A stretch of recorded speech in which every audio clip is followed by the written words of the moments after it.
जनहितमिजाज.com में आपका स्वागत है। मैं हूं दीपिका चांद और आज मैं बात कर रही हूं कि यदि आपके अकाउंट में पैसा खत्म है तो भी आपको कैश मिल पाएगा। जानिए ओवरड्राफ्ट की सुविधा के बारे में। जी हां, देश कोरोना से ग्रस्त है और एक तरह से मंदी छाई हुई है। लोगों की कमाई का जरिया ही छीन गया है।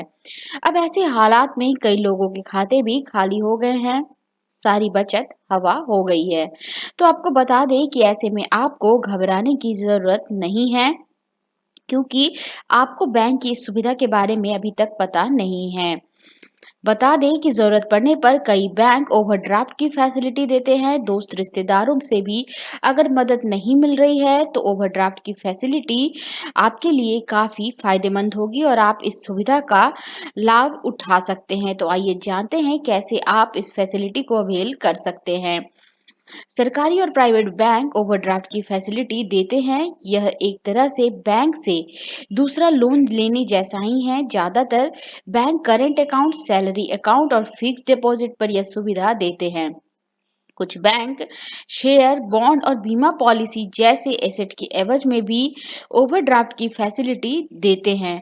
इसके तहत बैंक से आप अपनी जरूरत का पैसा ले सकते हैं और बाद में आप इसे लौटा सकते हैं। तो आपको बता दें कि कैसे आप इस सुविधा की, ओवरड्राफ्ट की सुविधा को ले सकते हैं। अगर बैंक में, जी हाँ, अगर बैंक में आपका सैलरी या करंट अकाउंट है तो थोड़ी आसानी आपको हो सकती है। वहीं अगर आप एफडी पर यह सुविधा लेने की सोच रहे हैं तो एफडी ना होने पर आपको कोई एसेट गिरवी रखना होगा। वैसे आजकल कई बैंक अपने अच्छे ग्राहकों को पहले ही ओवरड्राफ्ट की फैसिलिटी ऑफर कर देते हैं। ऐसा होने पर लोन लेना आसान हो जाता है। आखिर बताएं कि कितना पैसा आप ओवरड्राफ्ट में ले सकते हैं।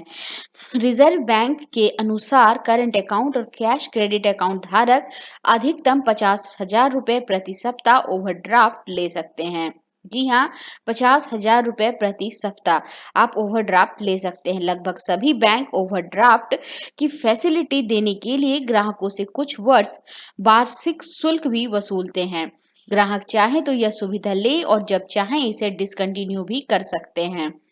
जिस तरीके से अकाउंट ओपन करवाने में भी आपको कुछ ना कुछ सुविधा फीस ली जाती है, यानी कि लॉकर, क्योंकि उसमें आपका रहता है, उसी तरीके से इसका भी कुछ नॉमिनल चार्जेस होता है, वार्षिक चार्जेस।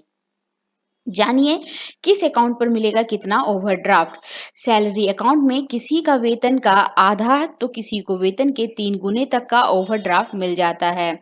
जनधन खाता में सभी खाता में ओवरड्राफ्ट की सुविधा है और इसमें खाता धारक ₹5,000 तक का ओवरड्राफ्ट ले सकते हैं, लेकिन खाता में पिछले 6 महीने के दौरान सेटिस्फैक्ट्री ऑपरेशन हुआ हो, यानी कि सेटिस्फैक्ट्री ट्रांजैक्शन हुआ हो, यह भी ध्यान रखा जाता है। ग्राहकों को टाइम डिपॉजिट अकाउंट के आधार पर भी ओवरड्राफ्ट मिलता है। इसमें टर्म डिपॉजिट रिसीट वगैरह को बैंक बंधक रख लेता है। सबको नहीं और किस आधार पर मिलती है ओवरड्राफ्ट की ये सुविधा।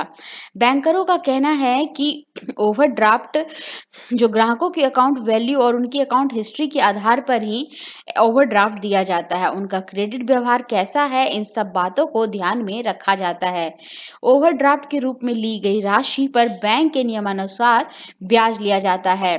बैंक ही अवधि भी तय करती है कि कब तक आप उसे वापस करेंगे।